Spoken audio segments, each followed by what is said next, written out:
চুয়াডাঙ্গা দামুড়হুদা উপজেলার নাজিপুর গ্রামে 5 বছরের এক কন্যা শিশুকে ধর্ষণের অভিযোগ উঠেছে 21 বছরের এক যুবকের বিরুদ্ধে। শনিবার ভোর 5টার দিকে ঝিনাইদহ জেলার শহরের বাস টার্মিনাল থেকে তাকে গ্রেপ্তার করা হয়। গ্রেপ্তার আসামিকে প্রাথমিক জিজ্ঞাসাবাদে উক্ত ঘটনার সাথে সম্পৃক্ত থাকার কথা স্বীকার করেছে। এ বিষয়ে চুয়াডাঙ্গা পুলিশ সুপার আবদুল্লাহ আল মামুন বিষয়টি নিশ্চিত করেছেন। গ্রেপ্তার তানভীর হোসেন কাকু চুয়াডাঙ্গা দর্শন নাস্তিপুর গ্রামে বেলেমাঠ পাড়ার আশরাফুল ইসলামের ছেলে। চুয়াডাঙ্গা পুলিশ সুপার আবদুল্লাহ আল মামুন জানান, গত বৃহস্পতিবার বেলা 12টার দিকে নাস্তিরপুর বেলামাঠপাড়া গ্রামের অভিযুক্ত তানভীর হোসেন নিজ ঘরে 5 বছর বয়সী কন্যা শিশুকে ধর্ষণ করেন।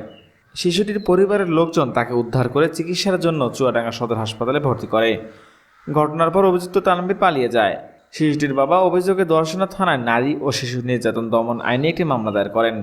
দর্শক, এই ধর্ষকের কী শাস্তি আপনারা আশা করছেন? জানতে চাই আপনাদের মূল্যবান মতামত।